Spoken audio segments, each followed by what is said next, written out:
Let's again start now. Welcome back to inside classes by Vishal. और आज हम एक ऐसे टॉपिक पे चर्चा करेंगे जो 11th के दृष्टिकोण से बहुत ज़्यादा महत्वपूर्ण होगा। और आज से काफ़ी दिनों के बाद कह लें या काफ़ी महीनों के बाद कह लें एक से रीस्टार्ट करना चल रहा है। और उसमें आपका पहला टॉपिक होगा डायमेंशनल एनालिसिस, विमीय विश्लेषण। तो 11th का बहुत ही इम्पोर्टेंट टॉपिक, और जब तक आपको फिजिक्स पढ़नी है डायमेंशन पढ़ना ही पढ़ना है। वो 12th में देख लो, चाहे नेट देख लो, चाहे IITs देख लो, उससे क्वेश्चंस आपको मिलने ही मिलने। तो फर्स्टली इसका कुछ बातें ना करके टॉपिक पे आते हैं। सबसे पहले इसमें जो विमीय विश्लेषण का जो चैप्टर है उसमें आपको पढ़ना पड़ेगा फंडामेंटल क्वांटिटीज क्या होती है, इसको हम मूल राशि कहते हैं हिंदी में। उसके बाद डिराइव्ड क्वांटिटी क्या होती है, जिसको व्युत्पन्न राशि कहते हैं। उसके बाद इन सब के बारे में चर्चा करने के बाद एक राशि और होती है जिसको कॉम्प्लीमेंट्री क्वांटिटी कहते हैं, पूरक राशि। और सबसे पहले अगर हम मूल राशि को समझेंगे तभी ही हम ये समझ पाएंगे विमा निकालेंगे कैसे। तो देख लेते हैं मूल राशि क्या होती है, अर्थात fundamental quantity, those quantity which does not depend to another quantity is called the fundamental quantity. अर्थात वे राशि जो किसी अन्य राशि पर निर्भर नहीं, अन्य राशि पर निर्भर नहीं होती, उस राशि को कहते हैं क्या, मूल राशि। उसके बाद इस फिजिक्स में there are 7 types of fundamental quantity, 7 प्रकार की मूल राशियां होती हैं। इसको हम लेंथ, लंबाई, लंबाई का मात्रक आपका हो जाएगा मीटर, मास द्रव्यमान जिसका मात्रक हो जाएगा किलोग्राम, टाइम समय जिसका मात्रक हो जाएगा सेकंड, करंट धारा जिसका मात्रक हो जाएगा एम्पियर, टेम्परेचर ताप जिसका मात्रक हो जाएगा केल्विन, ल्यूमिनस इंटेंसिटी ज्योति तीव्रता जिसका मात्रक हो जाएगा कैंडेला। उसके बाद अमाउंट ऑफ मास पदार्थ की आणविक मात्रा इसका मात्रक हो जाएगा मोल। तो ये चीजें आपकी फिर से देखते हैं। वे राशि जो किसी अन्य राशि पर निर्भर नहीं होती उस राशि को क्या कहते हैं, मूल राशि कहते हैं। और फिजिक्स में हमारी 7 प्रकार की मूल राशियां हैं। तो इन 7 के अलावा जो अन्य सभी राशियां होती हैं वो सब के सब व्युत्पन्न राशियां होती हैं। बात कर रहे थे व्युत्पन्न राशि, व्युत्पन्न राशि इसको इंग्लिश में कहते हैं डिराइव्ड क्वांटिटी।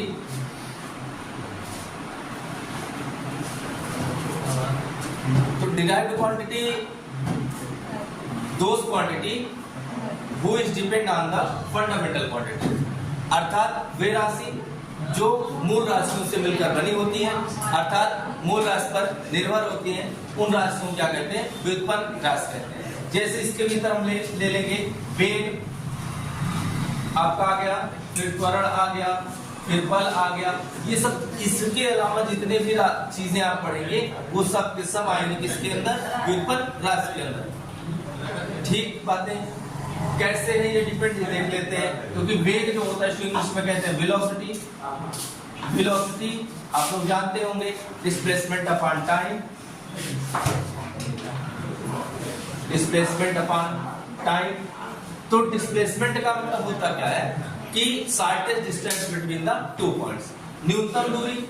और चूंकि दूरी एक प्रकार की लंबाई में हम कल्पना करेंगे, लंबाई के बारे में समझते हैं उसमें, तो लंबाई का मात्रक होता है मीटर आपका, तो डिस्प्लेसमेंट भी एक प्रकार क्या हो जाएगा मीटर। और समय का मात्रक क्या होता है, सेकंड होता है, कि मीटर प्रति सेकंड। अब यहाँ से हम देख लेते हैं कि मीटर जो होता है वो आपका होता है क्या, फंडामेंटल क्वांटिटी, और सेकंड भी क्या होता है, फंडामेंटल क्वांटिटी होती है। इस वजह से हम ये कह सकते हैं कि जो वेग आपका है वो कौन सी राशि हो गई, व्युत्पन्न राशि हो गई। इतनी बातें समझ में आई। उसके बाद एक राशि की और हम बात करते हैं जिसको कहते हैं पूरक राशि।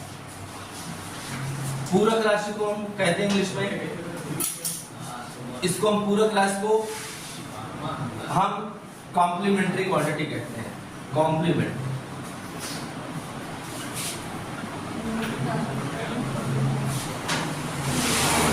देखिए कॉम्प्लीमेंट्री क्वांटिटी में होता क्या है, पूरक राशि वे राशि जिसके मात्रक तो होते हैं लेकिन उसकी कोई विमा नहीं होती, उसे हम क्या कहते हैं, पूरक राशि कहते हैं। पूरक राशि में दो प्रकार के, एक होता है कोण आपका, इसका मात्रक होता है रेडियन, और एक आपका होता है घनकोण, जिसको इंग्लिश में कहते हैं सॉलिड एंगल, सॉलिड एंगल बोलते हैं, और इसको हम बोलते हैं घनकोण। घनकोण का मात्रक होता है स्टेरेडियन। ये हो गया आपका घनकोण का मात्रक। तो फाइनली हम तीन चीज समझ लिए कि एक पहली चीज तो मूल राशि क्या होती है। मूल राशि वे राशियां होती हैं जो किसी अन्य राशि पर निर्भर नहीं होती, अर्थात वो पूर्ण रूप से एक दूसरे से स्वतंत्र होती हैं। 7 प्रकार की मूल राशियां पढ़ेंगे। इसमें आपका लंबाई है, द्रव्यमान है, समय है, ताप है, विद्युत धारा है, पदार्थ की आणविक मात्रा है और ज्योति तीव्रता है। इनके हम मात्रक भी पढ़ लिए। व्युत्पन्न राशि के बारे में हम जान लेते हैं, एक बार फिर से रिपीट करते हैं। वे राशि जो मूल राशियों से मिलकर बनी होती है उसे हम क्या कहते हैं, व्युत्पन्न राशि कहते हैं। और वेग, त्वरण, बल, आवेग, संवेग, इन सबको हम कहते हैं व्युत्पन्न राशि। उसके बाद एक राशि और होती है जिसको कहते हैं पूरक राशि, इंग्लिश में इसको कॉम्प्लीमेंट्री क्वांटिटी कहते हैं। वे राशि जिनके विमाएं नहीं होती लेकिन उसके मात्रक होते हैं उसे हम क्या कहते हैं, पूरक राशि कहते हैं। जैसे आपका कोण हो गया और घनकोण हो गया। तो ये चीजें हैं, ये चीजें समझने के बाद ही आपको किसी भी फिजिक्स के किसी भी क्वांटिटी की विमा आप आसानी से निकाल पाएंगे।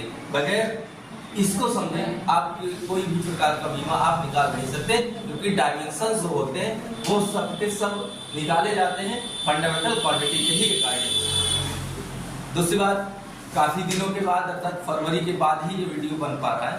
बहुत सारी समस्याएं, प्रॉब्लम्स आई थी और हो सकता है इसके बाद सब कुछ ठीक ठाक रहा तो ये कंटिन्यू ही चलने वाला है। तो आज के लिए आपको 3 प्रकार की चीजें बताई कि बहुत छोटा सा वीडियो बना।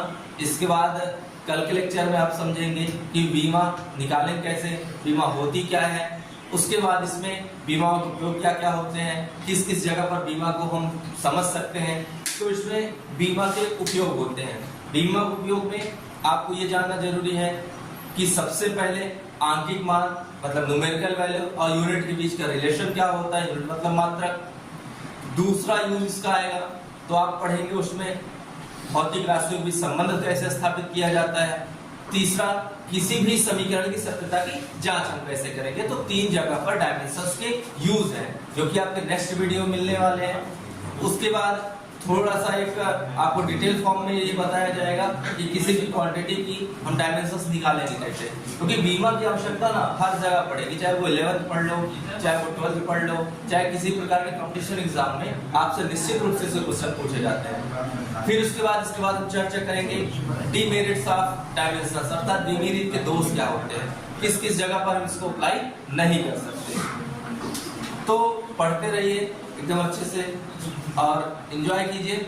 ये नहीं कि हमेशा पढ़ाई के लिए कहा जा रहा है, लेकिन पढ़ाई जरूरी, उसके बाद चीजें बाद में। थैंक्स।